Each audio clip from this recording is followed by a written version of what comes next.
work to bring to justice the person or persons who committed the crime.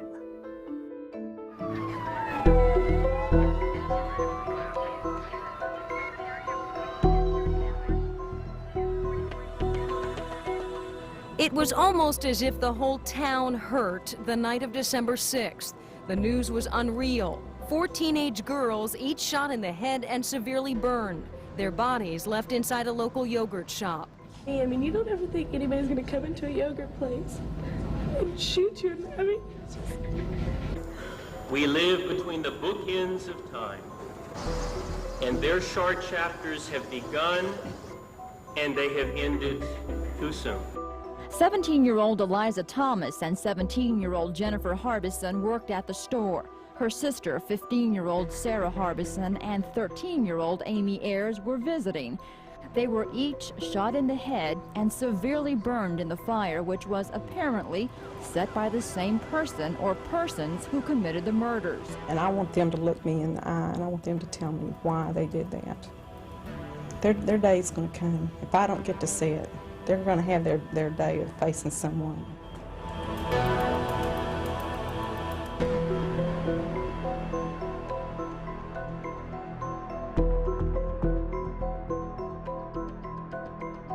Whoever it was, pulled guns on them, got them in a kneeling position on the floor, shot them in the back of the head, and they took paper napkins, paper cups, everything, the girls' bodies, and everything that was piled on them in lighter fluid. The fire was so intense, it destroyed a lot of evidence.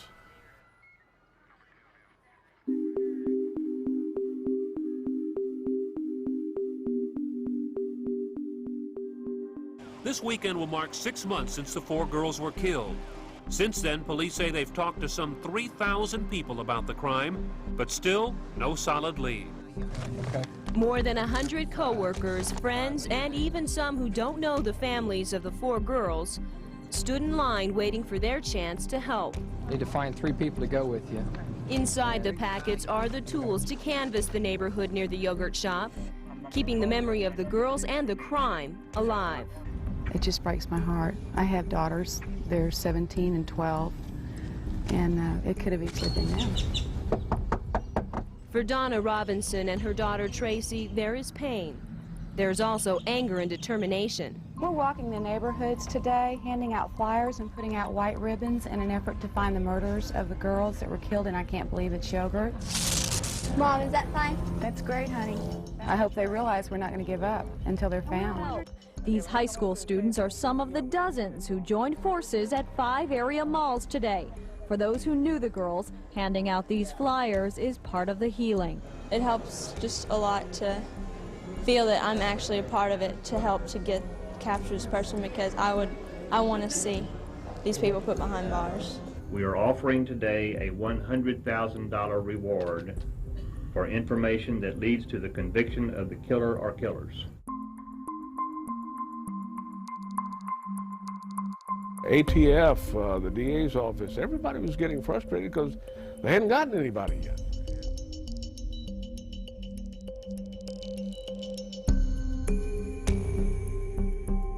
Early this morning, the Austin Police Department, with assistance from other law enforcement agencies, served 4 arrest warrants charging 4 individuals with capital murder. 2 of the 4 arrested were Michael James Scott, age 26, from Buda, Texas; Robert Burns Springsteen, age 26, from Charleston, West Virginia. Now, you've been living here in Charleston for quite some time. What have you been doing? Working, living my life. They got Michael Scott and Springsteen, Robert Springsteen, to sign confessions after long interrogations.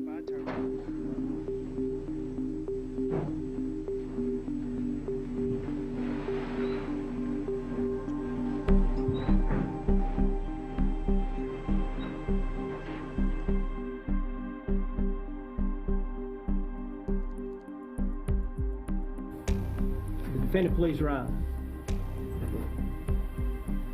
Cause number 996015, the state of Texas versus Robert Springsteen IV in the 167th District Court of Travis County, Texas. Verdict of the jury. We, the jury, find the defendant, Robert Springsteen IV, guilty of the offense of capital murder. Springsteen was convicted of capital murder and sentenced to death. And Mike Scott was convicted of capital murder and sentenced to life in prison.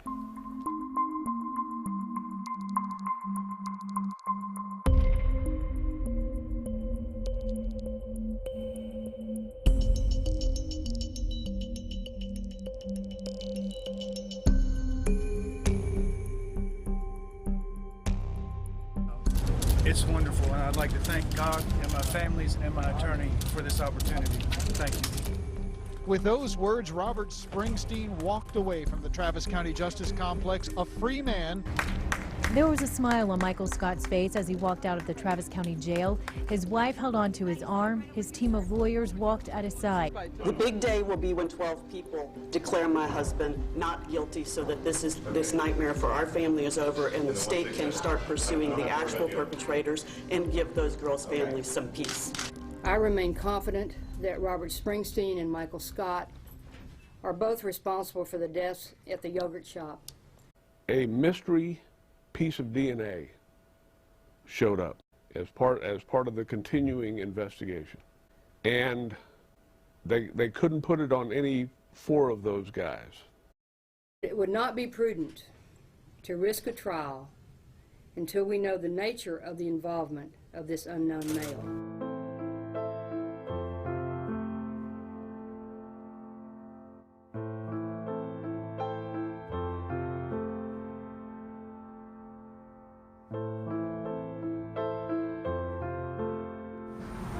We know that they're not here. They're everywhere. They're a part of the wind that blows and the water that flows and the birds that sing. They're everywhere. Hard to come out here, and it's real reality out here. I mean, it's something we have to face, but it's still real tough to realize that it really happened. It's real hard.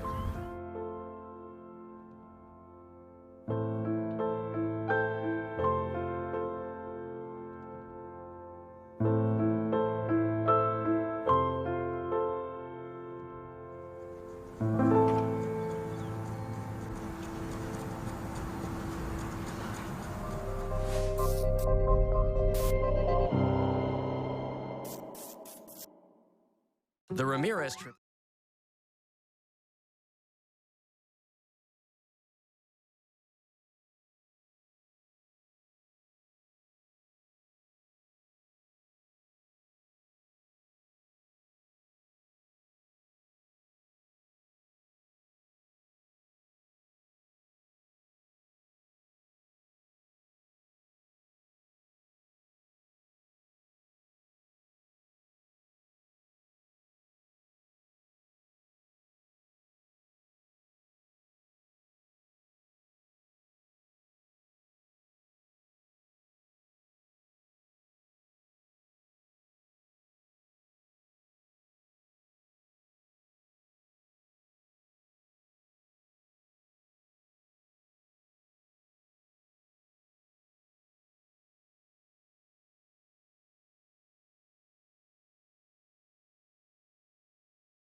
This was at a time when this didn't happen in Austin. These were children. They were 17, 18, and 13. And what happened to them was just horrific. These girls were really beautiful girls.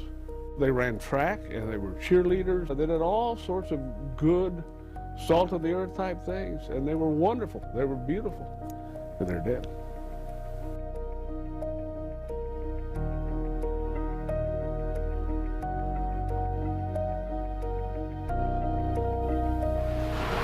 A backyard wedding in 1989. It was here at her mother's wedding that most of what little home video there is of Eliza Thomas was taken. Cutting up in front of the camera, or some quiet time with Mom on the couch, are some of the few video memories there are of 17-year-old Eliza. Eliza wanted to be a model, and she loved country and western music and dancing. I guess the thing that I miss the very most is when she and her friend Michelle would go out dancing, and Michelle would come over and they'd spend about an hour or so getting ready, you know, and then they had this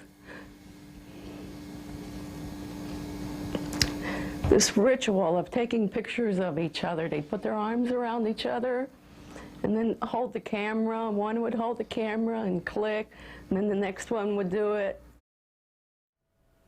I can't believe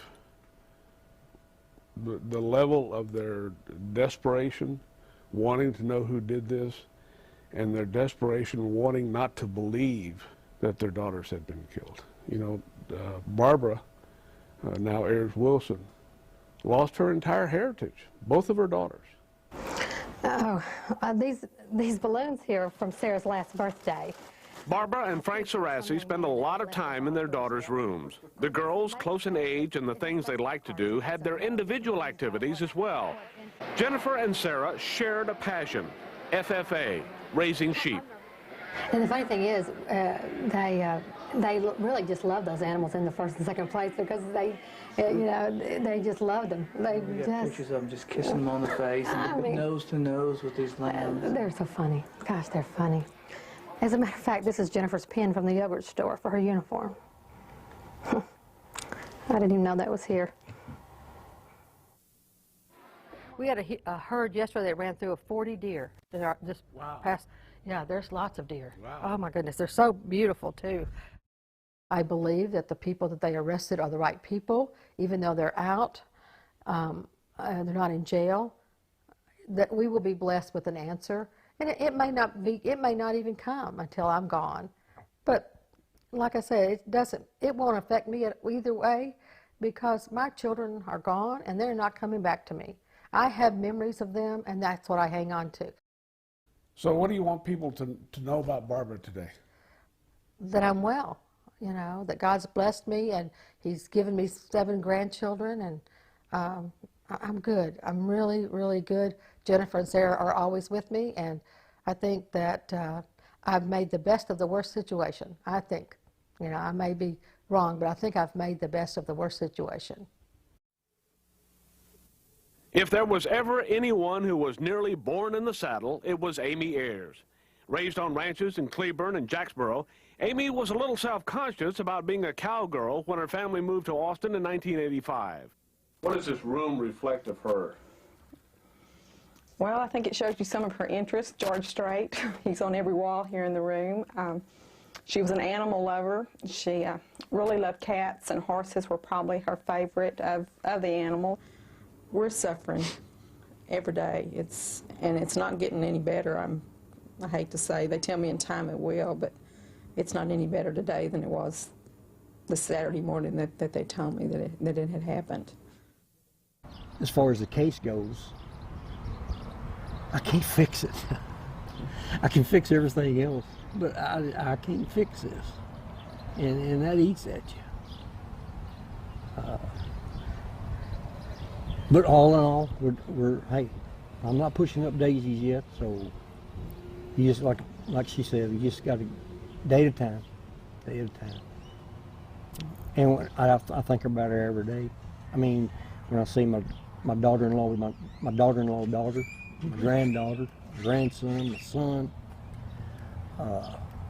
Makes you wonder where we'd be if Amy was here. Oh, I think about it all the time. What fun we'd be having. What if they did have cousins? That's what hurts.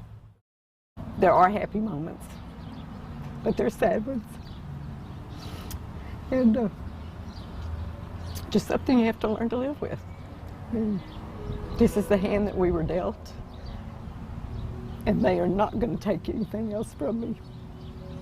I've got 2 grandkids, a son and a daughter-in-law that keep me going. If it wasn't for them, I don't know where I'd be, but we're making it. We've come a long ways. We've always had a good marriage, and I can't say that this has damaged it in any way. If anything, it's made us stronger together.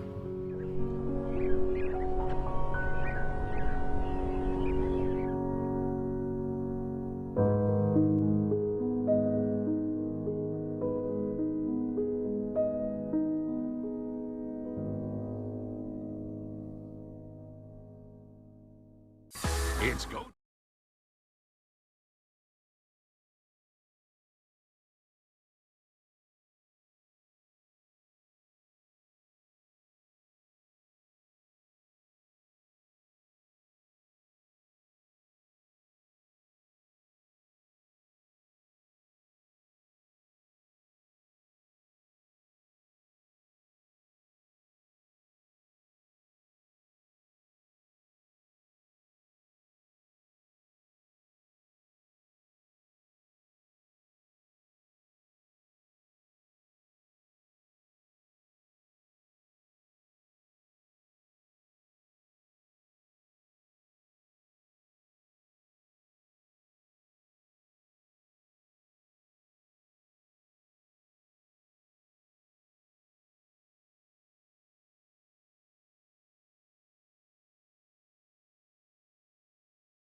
We all remember vividly when it happened.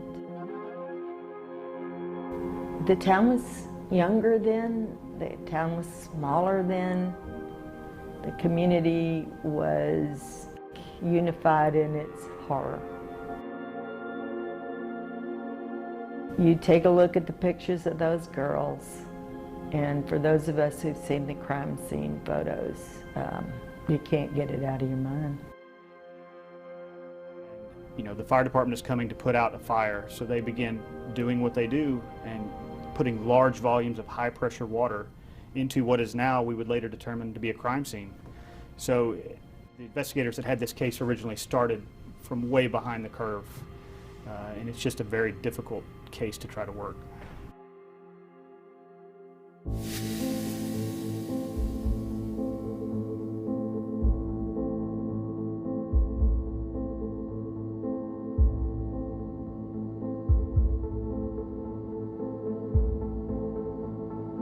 To get ready for those trials, the retrials, the DA's office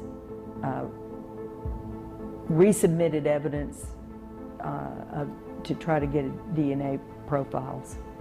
And it was in that process that a piece of DNA was developed that did not match any of the suspects. The decision was ultimately to dismiss the cases pending further investigation, namely trying to identify that little piece of DNA.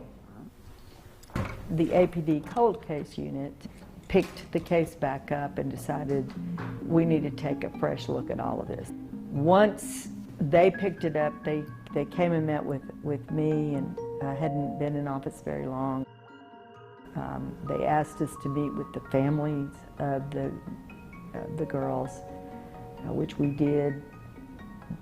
The purpose of that meeting was really just to say to them, we will never give up on this case. We will never give up. And we're not.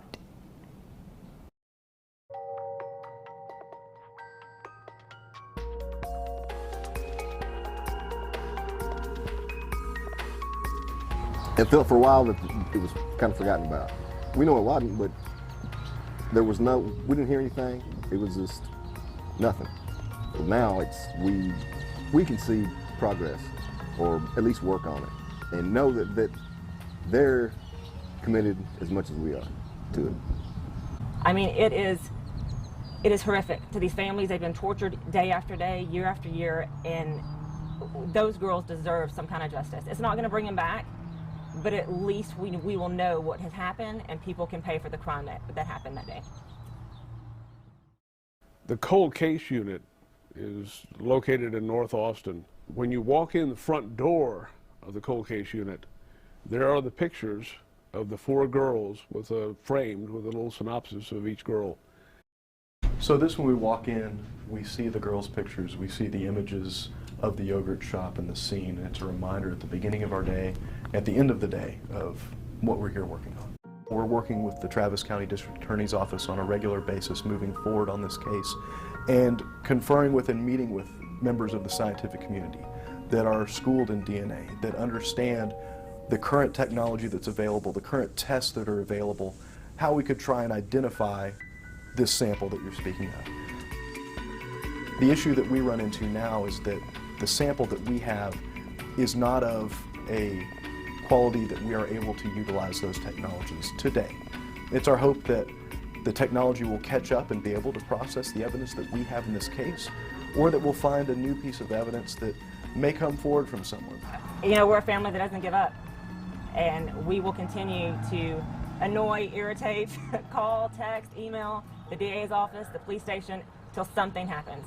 And we would like the public, if they know any information, if you don't think it's worth anything, just call. And you can call the Austin Cold Case, homicide unit. His name is Ron Lara. You can call him and tell him what you know, even if you think it's nothing. You know, we are still interviewing people. We still get tips on this case.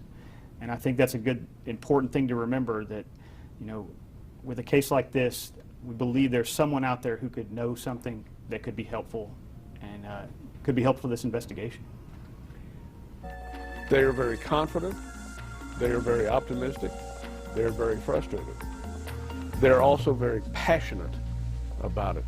They believe that this case is going to get solved.